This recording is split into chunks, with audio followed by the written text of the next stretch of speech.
أعوذ بالله من الشيطان الرجيم بسم الله الرحمن الرحيم فاسألوا أهل الذكر إن كنتم لا تعلمون صدق الله العظيم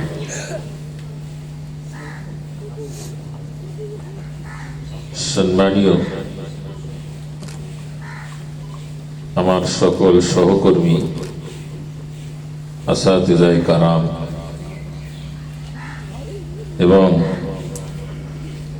আজিজ তলবা,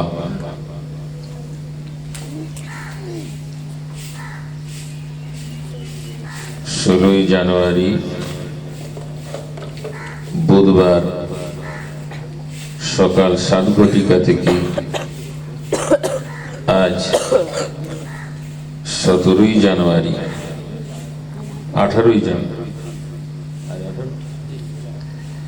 17 জানুয়ারি সকাল 7টা থেকে 18 জানুয়ারি আজ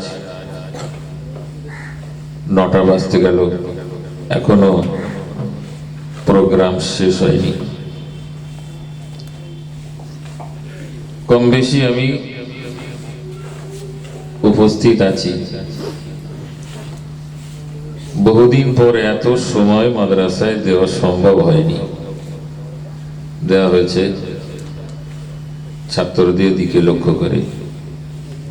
যে উদ্দেশ্যে মাদ্রাসা গড়া হয়েছে খানিকটা সফলতার দিকে আমি আঁচ পেয়েছি। পাশাপাশি যে কথা আল্লাহ রাব্বুল আলামিন জগৎবাসীকে জানিয়েছেন, তোমরা জিজ্ঞাসা করো যারা জ্ঞানী, তোমরা যেটা জানো না তাদের কাছ থেকে জেনে নাও। এই জ্ঞানী মানুষ তৈরি করার জন্য এই কারখানা। জ্ঞানী মানুষের 3টে গুণ দরকার। একটা হলো পঠন পাঠন, একটা হলো লেখালেখি, আর একটা হলো বায়ান বক্তব্য। এই 3টে বিষয় একটা আলেমের থাকা জরুরি।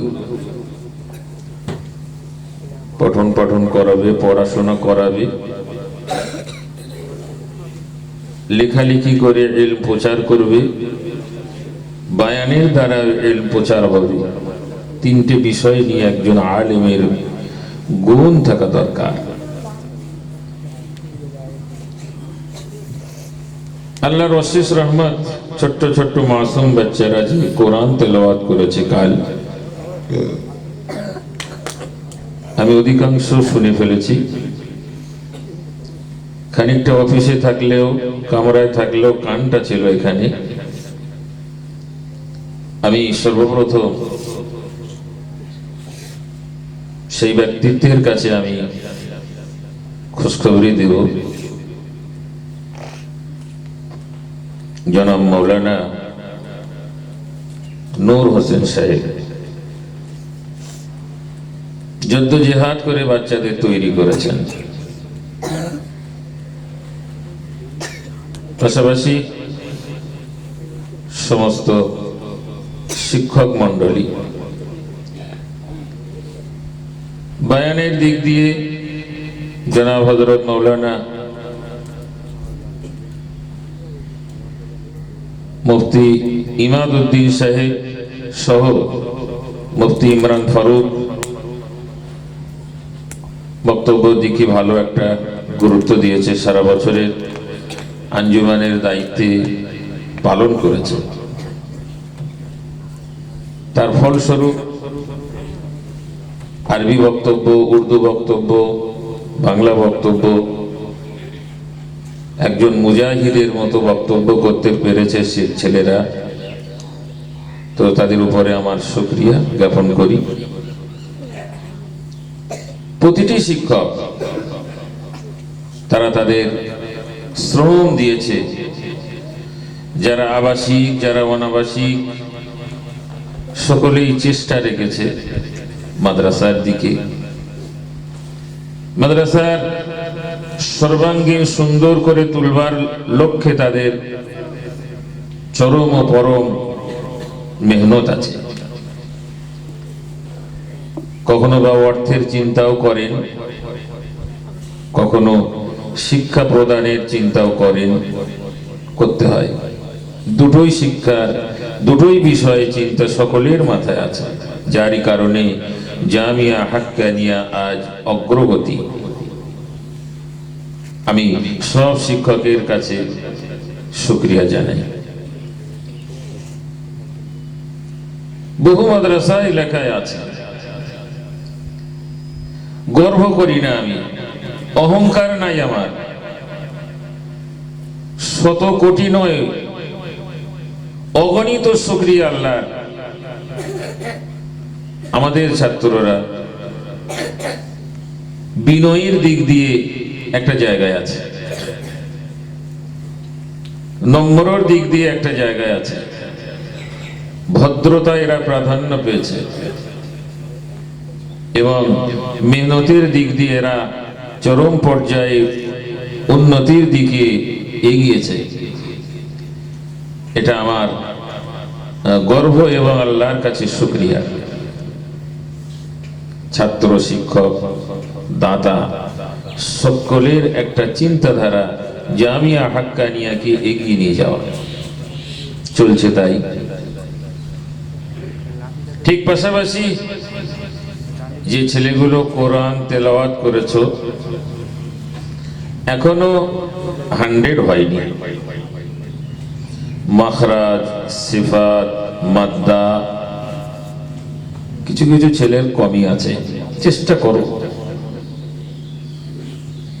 গজল যারা পড়েছে, বাংলা ভাষা, তো বাংলা ভাষা একটা মিষ্টি ভাষা।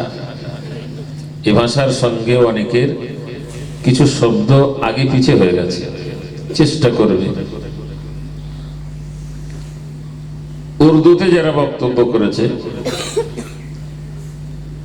উর্দুর সঙ্গে ফার্সি শব্দ অনেকগুলো মিশ্রিত আছে, সেজন্য উর্দু ভাষাটা খুব মাধুর্যপূর্ণ মিষ্টি ভাষা, সেগুলো একটু ধরে ধরে বলতে হয়। আরবি ভাষা তো জান্নাতি ভাষা, রসুলের ভাষা, কোরআনের ভাষা, হাদিসের ভাষা, কবরের ভাষা, হাসরের ভাষা। অতএব আরবি ভাষাটা বলবে যখন, যেন বাঘের গর্জন হয়, মিনমিন করে বলার কাজ না। সেজন্য আরবি ভাষাটা খুব মাধুর্যপূর্ণ ভাবে এবং দক্ষতার সঙ্গে বলার চেষ্টা করা। আল্লাহর অশেষ রহমত, ছেলেরা চেষ্টা করেছে। জি বাহক, তো এতক্ষণ ধরে সকলেই ধৈর্য ধারণ করেছে, সকলের জন্য আল্লাহ জাযায়ে বদলা খায়ের দান করুন, বলেন আমিন। মাদ্রাসার জন্য সকলের চিন্তা যেমন আছে, এর থেকে আরো প্রগাঢ় করতে হবে, আরো শপথ নিতে হবে। জামিয়া হাক্কানিয়া যেমন একটা বিষয়ে মানুষকে বললেই বিরাট শ্রদ্ধার সঙ্গে নেয়। কেউ যদি বলে আমি জামিয়া আজহারে পড়ি বা পড়ে এসেছি, বিশ্বের সমস্ত মানুষ একটা শ্রদ্ধার চোখে দেখে। দোয়া করুন, সকলেই দোয়া করুন, জামিয়া হাক্কানিয়াটাও বিশ্বব্যাপী তার খ্যাতি পৌঁছে যাক। সেখানকার মানুষও যদি শোনে জামিয়া হাক্কানিয়া, সেই শ্রদ্ধা যেন তাদের অন্তঃকরণ এবং বিশ্বের মানুষের কাছে সমাদিত হয়। জোরে বলেন আল্লাহুম্মা আমিন। সব থেকে বড় কথা, আল্লাহ আমাদের কবুল করুন, জামিয়া হাক্কানিয়াকে কবুল করুন। আর একবার বলেন আল্লাহুম্মা আমিন। আমাদের ভুল, আমাদের সমস্ত ত্রুটি, আমাদের যা সো হয়ে যায়, আল্লাহ যেন ক্ষমা করে দেন। জোরে বলেন আল্লাহুম্মা আমিন। সমস্ত ছাত্র, শিক্ষক, সমস্ত ভাইদেরকে আমি সকলকে শুকরিয়া জ্ঞাপন করে এই জায়গায় শেষ করছি। ওয়া মা তৌফিকি ইল্লা বিল্লাহ। আসসালামু আলাইকুম ওয়া রাহমাতুল্লাহ।